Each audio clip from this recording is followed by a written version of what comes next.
వేదికను అలంకరించిన పెద్దలకు, వేదిక ముందు ఆశీలైన సాహితీ ప్రియులందరికీ కూడా నా హృదయపూర్వక నమస్కారాలు. ఈ రోజున గంటా సత్యకుమార్ గారు రచించిన విశ్వం, ఇది ఖగోళ శాస్త్రానికి సంబంధించిన ఈ అద్భుతమైన గ్రంథాన్ని ఆవిష్కరించే అవకాశం కలగటం ఒక అదృష్టంగా భావిస్తున్నాను. ఎందుకంటే ఇది నేటి తరానికి ఒక విశ్వం గురించి విజ్ఞాన సరస్వం వంటి పుస్తకం. ఇది ఈ ఖగోళ శాస్త్రానికి సంబంధించి లేకపోతే నక్షత్రాల గురించి, గ్రహాల గురించి అనేక పుస్తకాలు వచ్చి ఉండొచ్చు. కానీ ఒక శాస్త్రీయ దృక్పథంతో సులువైన భాషలో అందరికీ అర్థమయ్యే రీతిలో రచించబడ్డ పుస్తకం మాత్రం ఈ విశ్వం అని చెప్పి మాత్రం మీ అందరికి మనం చేస్తున్నాం. సహజంగా ఈ నక్షత్రాలు, ఈ గ్రహాలతో మూఢనమ్మకాలను పెంచే ప్రయత్నం చాలా పెద్ద ఎత్తున దేశంలో జరిగిన సంగతి మనందరూ తెలిసిన విషయం. కానీ ఈ పుస్తకం ఆ దృష్టిలో కాకుండా ఒక శాస్త్రీయ దృక్పథంతో రచించబడ్డ చక్కటి పుస్తకం విశ్వం. ఎందుకంటే దీని గురించి మూఢనమ్మకాలని ఏ విధంగా పెంచి పోషిస్తున్న తరుణంలో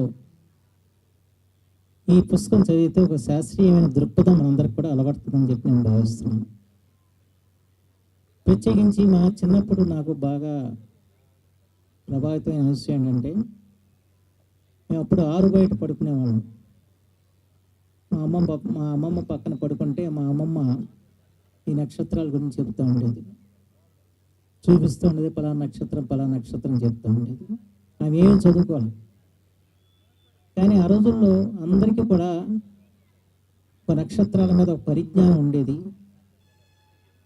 వాటి గురించి పిల్లలకి చెప్పి వాళ్ళకు కూడా జ్ఞానాన్ని పెంచాలని చెప్పి ప్రయత్నం చేసాం. ఎందుకంటే మన పల్లెటూరులో మెయిన్గా ప్రధానంగా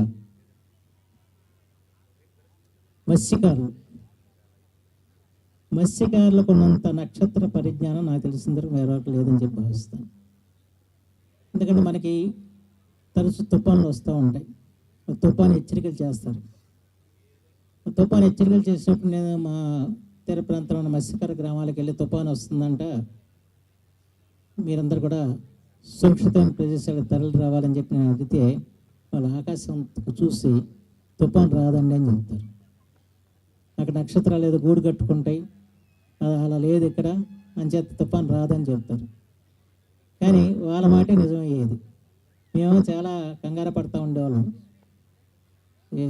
తుఫాను వస్తే అప్పుడెప్పుడు 70 10 మంది చచ్చిపోయారు, మళ్ళీ ఏం జరుగుతుందని చెప్పి బాధపడుతూ ఉండేవాళ్ళం. కానీ వాళ్ళు చెప్పేసేవాళ్ళు. ఉప్పును వచ్చినప్పుడు కూడా ఉప్పును వస్తుందని ఎవరూ చెప్పలా. కానీ ఆకాశాన్ని చూసి సముద్రం పొంగి వస్తుందని చెప్పుకున్న వాళ్ళు గ్రామీణులు. అంటే గ్రామీణులకి ఎంతటి పరిజ్ఞానం ఈ నక్షత్రాల మీద ఉండేదో నేను చెప్పాల్సిన అవసరం. ప్రత్యేకించి మత్స్యకారులు వాళ్ళందరూ వాళ్ళంటే అధునాతన పరికరాలు వచ్చి ఉండొచ్చు కానివ్వండి, వాళ్ళు వేట కోసం పడవల మీద సముద్రంలో వెళ్తూ కేవలం వాతావరణ పరిస్థితుల్ని, కేవలం నక్షత్రాలు, ఆకాశంలో వచ్చిన మార్పులు బట్టి వాళ్ళు గమనించి తదనుగుణంగా వాళ్ళు ముందుకు నడిచేవాళ్ళు. అంటే ఆ రకమైన పరిజ్ఞానం మనకి పూర్వం నుంచి కూడా మన గ్రామీణులకు కానివ్వండి, అందులో నిరక్షరాస్యులకు కానివ్వండి, అందరికీ ఉండేది. కానీ ఇవాళ పరిస్థితులు మారిపోయాయి. ఇవాళ పట్టణంలో ఉన్న వాళ్ళకి ఎవరికి ఆకాశాన్ని చూసే పరిస్థితులు ఉండవు, పిల్లలకి చెప్పే పరిస్థితులు ఉండవు. అలాగే మన పాఠ్య పుస్తకాల్లో కూడా వీటికి సంబంధించిన సమాచారం అంతంత మాత్రంగానే ఉంటుంది. అయితే వీటికి సంబంధించిన పుస్తకాలు లేకుండా లేవు. ఆ ఉన్న పుస్తకాలన్నీ కూడా ఏంటంటే కొంత శాస్త్రీయ దృక్పథంతో కాకుండా మూఢనమ్మకాలను పెంచేగా ఉన్నాయి. రెండోది గ్రాంధిక భాషలో ఉంటాయి, అర్థం కాని విషయంలో. కానీ ఇవాళ గంటా సత్యకుమార్ చేసిన మహోన్నత ప్రయత్నం ఏంటంటే ప్రతి ఒక్కరికి అర్థమయ్యే రీతిలో ఇవాళ ఈ గ్రంథాన్ని రచించి వాళ్ళ ఖగోళ శాస్త్రం పట్ల, నక్షత్రాల పట్ల, గ్రహాల పట్ల ఒక అభిరుచి పెంచే ప్రయత్నం చేయటం కాకుండా ఆయన ఆలోచన ఏంటంటే దీని మీద ప్రతి ఒక్కరు కూడా పరిశీలించాలి, వీటి మీద ఒక జిజ్ఞాస పెంచుకుని ముందుకు నడవాలని చెప్పిన ఆలోచనతోనే గ్రంథాన్ని రచించాలని చెప్పి కూడా వారు చెప్పడం జరిగింది. ఎందుకంటే ఇవాళ నాకు బాగా ప్రభావితం చేసింది జవహర్లాల్ నెహ్రూ గారి రచనలు. ప్రకృతి మీద పరిశీలన చేయమని, లేకపోతే వీటి మీద ఆయన రాసిన రచన ద్వారా ప్రకృతిని ఆరాధించడం కానివ్వండి, లేకపోతే ప్రకృతిని చూసి పరవశించడం కానివ్వండి, ప్రకృతిని పరిరక్షించాలని చెప్పిన ఆలోచనలు కానివ్వండి, ఒక శాస్త్రీయ దృక్పథంతో మనకు చెప్పినవాడు జవహర్లాల్ నెహ్రూ. నా చిన్నప్పుడు అష్టాగ్రహ కూటమి నాకు ఊహ తెలిసిన రోజుల్లో మొత్తం అందరూ ఉరిగిపోయారు, ఏదో అయిపోతుంది, ప్రళయం వచ్చేస్తుంది, అష్టాగ్రహ కూటమి వచ్చిందని. కానీ ఆ రోజు ప్రధానమంత్రి నెహ్రూ గారు చెప్పాడు, అది నమ్మకండి, మీరు ధైర్యంగా ఉండండి అని చెప్పి. ఆ తర్వాత ఇప్పుడు తోక చుక్క రాలిందంటే ఏదో ప్రమాదం జరుగుతుంది, ఎవరో పెద్ద నాయకుడు చచ్చిపోతాడు, లేకపోతే ఏదో ఉత్పాతం జరిగిద్ది అన్న మూఢనమ్మకాలు ఇవాళ ప్రజల్లో ఉన్నాయి. అలాంటి మూఢనమ్మకాలు నేను చిన్నప్పటి నుంచి చాలా చూస్తూ వచ్చాను. ఇది సూర్యగ్రహణం వస్తే ఇలా జరిగిద్ది, లేకపోతే చంద్రగ్రహణంతో ఇవి అని ఆ రకమైన మూఢనమ్మకాలని ఆ రోజుల్లో చేయటం జరిగింది. గ్రహణ సమయంలో బయటకు వస్తే, గర్భిణీ స్త్రీలు బయటకు వస్తే వాళ్ళ పిల్లలు సక్రమంగా పుట్టరని చెప్పని ఈ రకమైన ప్రచారాలు చాలా జరుగుతుండే. దాని కొంతవరకు గోరా గారు ఆయన భార్యని కానీ పిల్లల్ని కానీ గ్రహణ సమయంలో తిప్పి చక్కటి పిల్లలు పుట్టారని చెప్పి ప్రచారం చేయటం, ఈ రకం చాలా మనం చూసాం. అంచేతేనండి ఇవాళ ఈ గ్రహాల మీద, నక్షత్రాల మీద ఒక అవగాహన కలగాలి. అవగాహన శాస్త్రీయ దృక్పథంతో జరగాలని చెప్పిన ఆలోచనతో ఈ గ్రంథాన్ని రాయటం జరిగింది. ఇప్పుడు చంద్రుడు ఉన్నాడు, చంద్రుడి గురించి మనకి మా తరంలో ఏంటంటే, ఆ రోజులు మేము చదువుకున్న వాళ్ళందరికీ ముందు చంద్రుడు పాఠమే.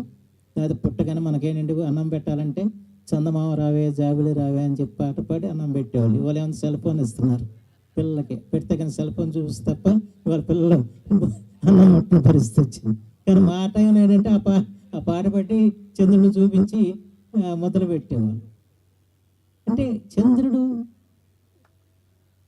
ఆ చంద్రగ్రహం ఎక్కడుంది, ఆ చంద్రగ్రహం మీదకి మానవుడు వెళ్తాడా అని చెప్పి అన్నది ఎవరు ఊహించింది? అది మన కళ్ళ ముందు మేము చదువుకునే రోజుల్లోనే జరిగింది. అది అంచేతే మన శాస్త్ర విజ్ఞానం ఎంత పెరిగిందో మనం అవగాహన చేసుకోవాలి. మూఢనమ్మకాలను మనం దూరం చేసుకోవాలి. ఆ రకమైన ఆలోచనలు ఈ తరంలో కలగజేయటానికి ఈ పుస్తకం ఎంతగానో ఉపకరిస్తుందని చెప్పి మాత్రం మనం చేస్తూ, దీని గురించి నేను ఎక్కువగా, ఎందుకంటే ఈ శాస్త్రం నాకు సంబంధించింది కాదు, ఏదో చరిత్ర గురించి లేకపోతే సాహిత్యం గురించి చెప్పమంటే సుదీర్ఘంగా చెప్పగలను కానివ్వండి. అంటే ఇవన్నీ చదివా, చిన్నప్పుడు చదివాం. రష్యా వాళ్ళు కూడా కొన్ని పుస్తకాలు ఈ ఖగోళ శాస్త్రం మీద అనువాదం చేసి అమ్మేవాళ్ళు. కొంత జ్ఞాన విజ్ఞాన వేదిక లాంటి వాళ్ళు కూడా చాలా పుస్తకాలు వేశారు. కానీ చాలా పుస్తకాలు చూస్తాం కానీ అవి కొంచెం అర్థం కాకుండా ఉండేవి. కానీ సులభంగా మొత్తం ఖగోళ శాస్త్రాన్ని అంతా కూడా మన కళ్ళ ముందు ఉంచిన వ్యక్తి, అనంతమైన విశ్వాన్ని మన చేతుల్లో పెట్టిన వ్యక్తి సత్యకుమార్ గారు. వారికి నేను హృదయపూర్వకంగా నేను అభినందన తెలియజేస్తూ, వారి కళ నుంచి మరెన్నో రచనలు రావాలని చెప్పి మాత్రం నేను కోరుకుంటున్నాను. పోతే ఈ రోజున ఇటీవలే ముఖ్యమంత్రి చంద్రబాబు నాయుడు గారు ఆంధ్రప్రదేశ్ సృజనాత్మక మరియు సాంస్కృతిక సమితికి అధ్యక్షురాలుగా శ్రీ తేజస్విని గారిని నియమించారు. ఆమెను కూడా ఈ రోజు నేను చూడటం సరే. ఈ నిర్ణయం మీద చాలా చర్చలు జరిగాయి. ఐటీ విద్యా రంగంలో ఉన్న వాళ్ళని తీసుకొచ్చి సంస్కృతి చేతిలో పెడతామేంటని చెప్పి. కానీ వాళ్ళు ఆయన ఉపన్యాసం విన్న తర్వాత చంద్రబాబు గారు సముచితమైన నిర్ణయం చేశాడని చెప్పి నాకు అనిపించింది. ఎందుకంటే ఈ సంస్కృతిని పరిరక్షించాల్సిన బాధ్యత యువత మీద. ఎందుకంటే మా తరం అయిపోయింది, మన తరం అయిపోయింది. కానీ తర్వాత తరం అందిపుచ్చుకోవాలి. అందిపుచ్చుకొని దాన్ని ముందు తీసుకెళ్లాల్సిన బాధ్యత యువత మీద ఉంటుంది.